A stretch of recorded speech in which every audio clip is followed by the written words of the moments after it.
Assalamualaikum warahmatullahi wabarakatuh. Apa kabar untuk seluruh pemirsa video saya dari Sabang sampai Merauke?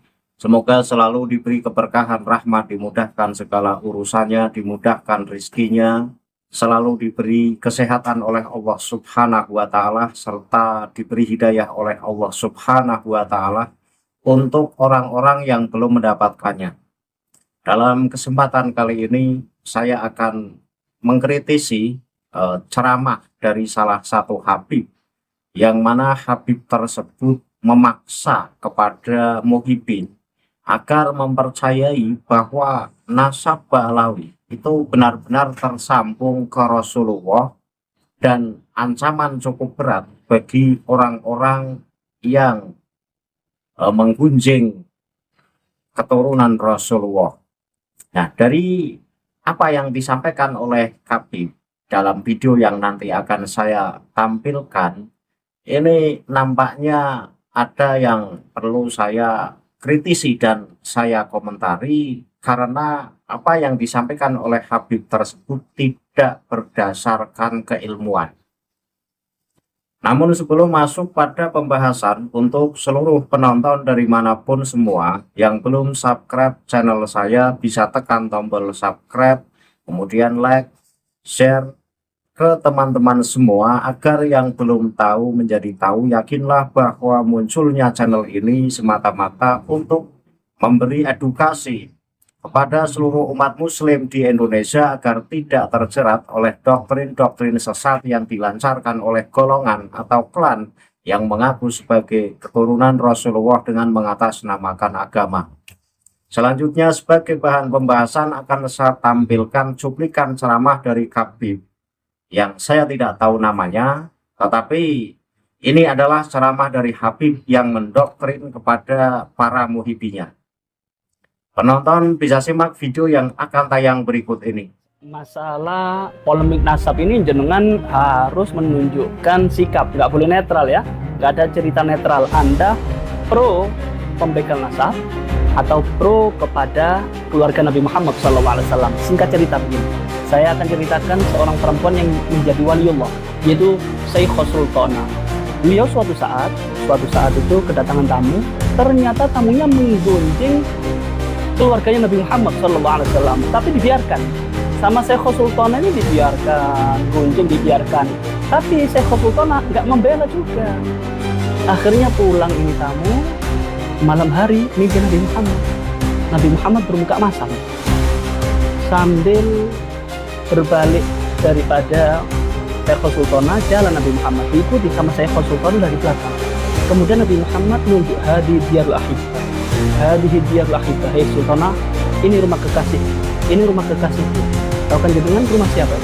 Rumah seorang perempuan syarifah, keluarga Nabi Muhammad SAW, yang digunjing oleh tamu daripada Sayyidah Sultana. Disitulah Sayyidah Sultana merasa bersalah kepada Nabi Muhammad SAW, yaitu membiarkan ada orang yang berani merobek kehormatan keluarga Nabi Muhammad SAW, dan Nabi Muhammad tidak terima. Begitu juga urusan nasab, begal nasab, fitnah al-Ba'alawi, keluarga Nabi Muhammad SAW. Anda harus menunjukkan sikap, tunjukkan sikap Anda. Anda pro kepada begal nasab atau pro kepada keluarga Nabi Muhammad SAW. Urusan ini bukan urusan remeh, ini urusan dengan Nabi Muhammad SAW. Karena itu tidak ada cerita netral. Dari video yang baru saja kita saksikan bersama, di situ salah seorang Habib lagi mendoktrin kepada jamaahnya, bahkan memaksa kepada jamaahnya dengan ucapan sebagai berikut. Dalam urusan nasab ini kita tidak boleh netral. Apakah akan pro kepada pembegal nasab atau pro kepada Ba'alawi sebagai dzurriyyah Rasulullah SAW. Kemudian disambung, Habib tersebut bercerita tentang seorang wali sultanah yang di situ mengabaikan salah satu keturunan Rasulullah yang digunjing oleh masyarakat. Sehingga pada malam harinya wali sultanah tersebut mimpi ditegur Rasulullah karena telah membiarkan kekasih Rasulullah, yaitu keturunan Rasulullah, telah digunjing oleh masyarakat. Ini secara tidak langsung Habib tersebut mendoktrin bahwa kita jangan berani-berani menyentuh kehidupan Ba'alawi, jangan berani-berani mengotak-atik nasab Ba'alawi yang menurut kitab-kitab Ba'alawi nasabnya paling sahih di dunia.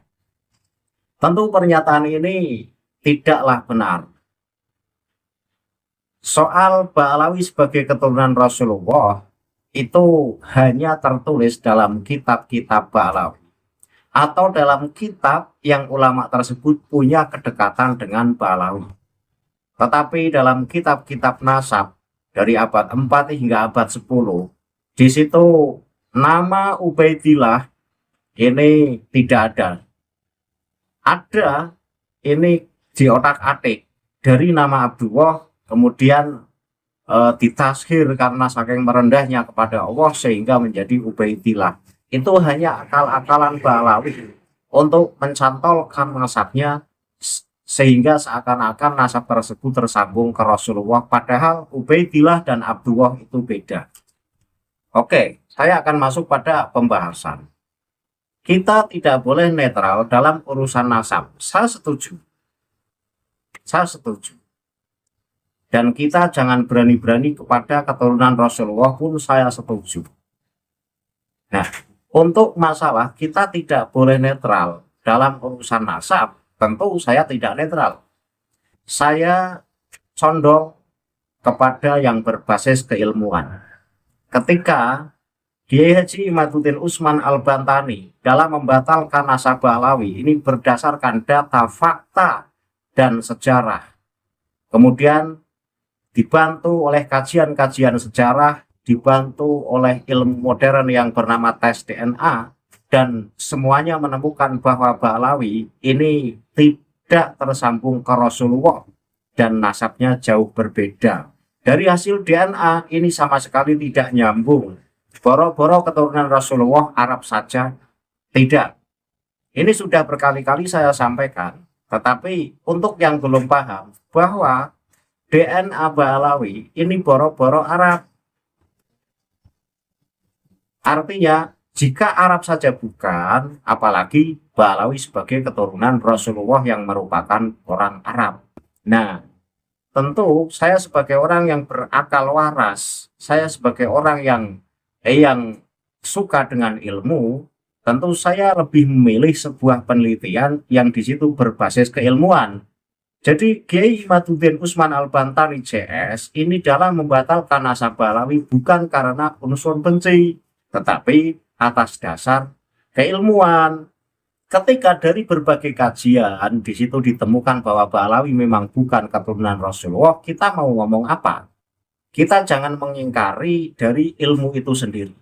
Jika kita menolak ilmu, sementara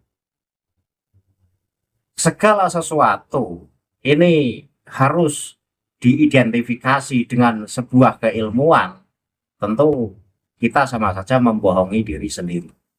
Jadi untuk Habib ini jangan ngotot lah, ketika memang nasabnya tidak tersambung ke Rasulullah, kemudian memaksa para muhibin agar terus mempercayai bahwa mereka adalah dzurriyyah Rasulullah atau keturunan Rasulullah yang paling sahih di dunia. Ini tidak bisa dibenarkan. Justru para kabir Ba'alawi jika masih kekeh semacam itu sama saja mengajak para muhibinnya masuk neraka. Karena Rasulullah mengecam dan sangat mengancam kepada orang yang berani mencatut atau berani mencantolkan nasabnya kepada Rasulullah padahal bukan keturunan Rasulullah. Ini perlu diingat oleh kabir-kabir Ba'alawi. Dan sebenarnya penelitian apakah Ba'alawi itu keturunan Rasulullah atau bukan, ini tidak hanya dari penelitian sejarah, tes DNA, pengkajian kitab-kitab nasab saja, tidak. Tetapi bisa kita lihat akhlak-akhlak Ba'alawi yang ada di Indonesia ini rata-rata pembohong. Kenapa saya katakan pembohong? Karena hampir dalam setiap ceramah yang diisi oleh kabir-kabir Ba'alawi, di situ lebih sering menggaungkan cerita khurafat ketimbang kajian Islam. Dan cerita khurafat itu semata-mata ya untuk meyakinkan para jamaah bahwa Ba'alawi benar-benar keturunan Rasulullah, minta dihormati dengan penghormatan yang lebih, dan ini yang tidak saya sukai, dan itu bukan ajaran Islam. Ajaran Islam ini menyuruh kepada pemeluknya ini untuk saling menghormati satu sama lain. Mau itu keturunan Rasulullah beneran atau bukan, jika akhlaknya ini tidak mencerminkan akhlakul karimah, maka untuk tidak menghormati ini sah-sah saja. Jadi jangan mentang-mentang ngaku keturunan Rasulullah kemudian minta dihormati dengan penghormatan yang lebih. Ini Anda mengaku sebagai keturunan Rasulullah berarti semata-mata untuk urusan dunia, agar mendapatkan pandangan mulia di hadapan manusia yang lain. Itu satu. Jadi apa yang dikatakan Anda, Pak KB, bahwa dalam urusan nasab kita tidak boleh netral, saya setuju. Tapi kita harus condong atau berpihak kepada sebuah kajian yang berbasis ilmu. Dan kajian yang berbasis ilmu ini yang ada dalam kelompok Kiai Haji Imaduddin Usman Al-Bantani. Kita bisa lihat kitab-kitab Kiai Haji Imaduddin Usman Al-Bantani yang bicara masalah soal nasab Ba'alawi. Di situ bukan asal jeplak, tetapi ada referensinya. Lah ketika apa yang ditulis oleh Kiai Haji Imaduddin Usman Al-Bantani ada referensinya, kita mau menolak atau kita mau menerima. Dan akal yang waras tentu akan menerima bahwa apa yang disampaikan oleh Kiai Haji Imaduddin Usman Al-Bantani ini berbasis keilmuan. Kemudian Habib tersebut cerita ada seorang waliullah yang bernama Sultanah, kemudian membiarkan keturunan Rasulullah digunjing oleh masyarakat. Kemudian malam harinya wali tersebut bermimpi ditegur oleh Rasulullah karena telah membiarkan keturunannya digunjing oleh masyarakat. Itu cerita-cerita yang seringkali digaungkan kitab-kitab Ba'alawi. Tujuannya apa? Ya tujuannya agar kita itu hormat sehormat-hormatnya kepada klan Ba'alawi. Itu adalah trik dari moyang-moyang Ba'alawi. Dan trik moyang-moyang Ba'alawi ini nampaknya ini tertanam di keturunan-keturunannya. Karena seperti yang kita lihat, keturunan-keturunannya pun tidak jauh berbeda dengan moyang-moyangnya. Ketika kitab-kitab dari moyang Ba'alawi seringkali menceritakan dongeng-dongeng yang pada intinya itu mengunggulkan klannya, mengunggulkan orang-orangnya, maka keturunannya yang ada di Indonesia pun tidak jauh berbeda dari apa yang telah ditulis oleh moyang-moyangnya. Nah, dari karya-karya moyangnya Ba'alawi yang sering berbohong, kemudian turun-temurun pun menjadi turunan yang suka berbohong.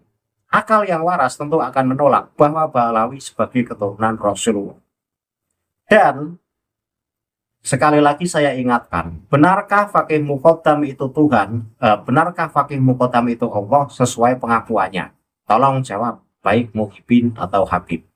Ini untuk membuktikan bahwa Ba'alawi ini justru menyesatkan akidah kita. Jika kita mempercayai bahwa Faqih Muqaddam itu Allah sesuai apa yang tertulis dalam kitab Masro'u Rawi.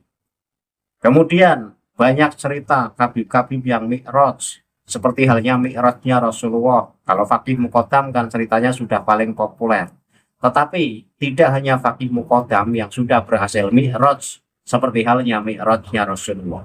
Apakah cerita-cerita semacam ini dibenarkan? Nah, ketika cerita-cerita semacam ini adalah cerita yang bohong demi untuk menghebatkan golongannya, ini sudah jelas bahwa Ba'alawi adalah orang-orang yang mencari pamor dalam pandangan umat lain. Itu saja. Kemudian, benarkah pernyataan Habib dalam kitab-kitabnya yang tertulis bahwa salah satu Habib ini pada saat matinya ini bisa meliburkan siksa orang-orang yang ada di alam kubur? Benarkah semacam itu? Jika itu pun dibenarkan, sama saja kita mau diajak ke jalan yang tidak benar, atau akidah kita itu disesatkan oleh mereka Ba'alawi.